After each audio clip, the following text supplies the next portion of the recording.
Your dictation will start within 5 seconds. Making Indian companies and India's national economy more productive is not going to be an easy or painless task. We must recognize here that capital is scarce and costly, and this is especially so in view of the current downturn in the national and global economy.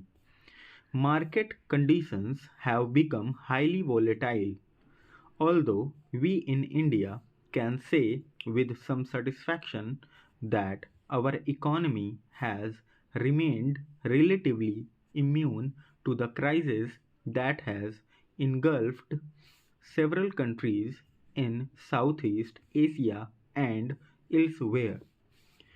In this rapidly changing global scenario, better utilization of human resources and adaptation of more efficient technologies and work practices become all the more important.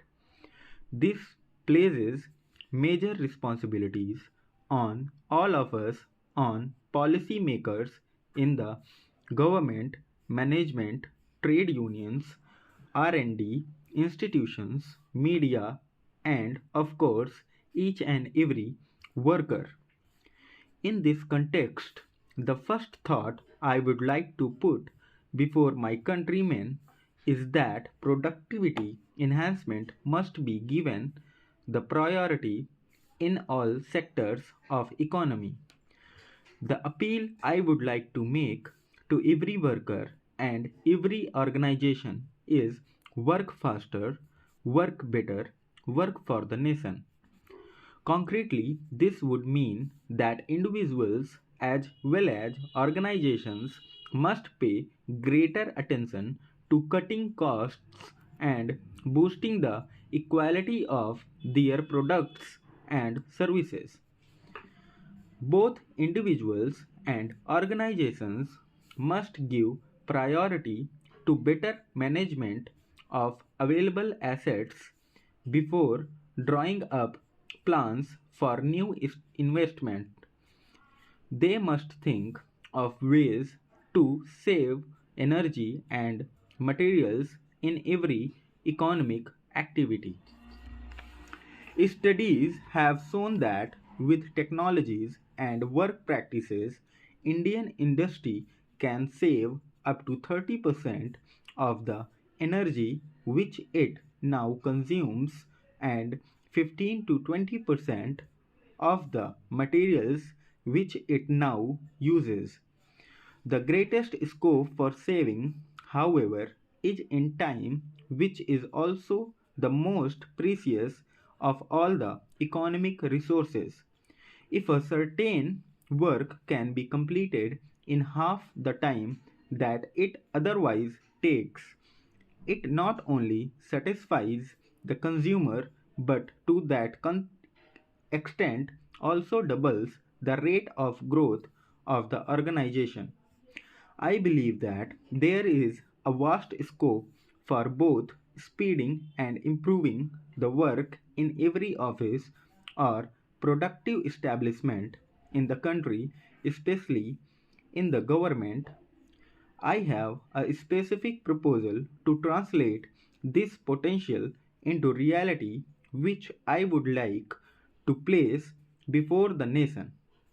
Let every organization in the country invite ideas and suggestions from its employees at all levels on how it can work faster and better. I call upon policymakers in the government, captains of industry and trade unions, and leaders of other concerned organizations to develop this concept further so that we can launch the National Work Improvement Campaign in an expeditious and effective manner.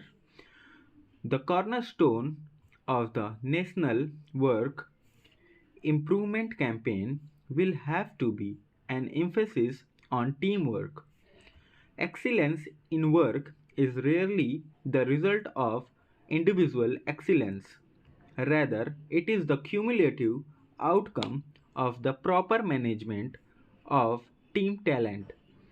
In order to enrich and activate team talent, we must create organizations that are less hierarchical and more democratic. We must create an environment which accepts creative ideas and initiatives from whichever direction they may come. The National Work Improvement Campaign must also place high emphasis on continuous learning at workplace. Training, retraining, and acquisition of new knowledge should become an integral part of our work culture. Let each and every economic organization in the country become a learning organization, and let India itself become a learning nation. Our efforts to create a new nation work culture will bear the desired fruit only if it is rooted in the age old concept of seva. Work becomes more than a job. Indeed, work becomes workshop only when it is done with the attitude of Samaj Seva and Rashtra Seva. Once again, I congratulate the Shram Award winners and their managements and express the hope that they will continue to display the qualities that have won them this prestigious national honor. Before concluding, let me reiterate my appeal to all my countrymen. Let us together honor Bharat Mata by launching sincerely and earnestly the National Work Improvement Campaign with the central appeal: work faster, work better, work for the nation. I greet you all and every brother and sister around the world on the 15th anniversary of the Universal Declaration of Human Rights. This day, 50 years ago, the member states of the United Nations adopted what President Roosevelt so movingly described as the International Magna Carta of all men everywhere. The immediate backdrop of the declaration was the horrifying spectacle of man's brutality against man as witnessed during the Second World War. During those bleak years of this century, an individual's inalienable right to dignity and liberty were brutally trampled upon. The Universal Declaration of Human Rights was supposed to be a safeguard against the repetition of the brutalities of World War II and to establish the overriding supremacy of human rights.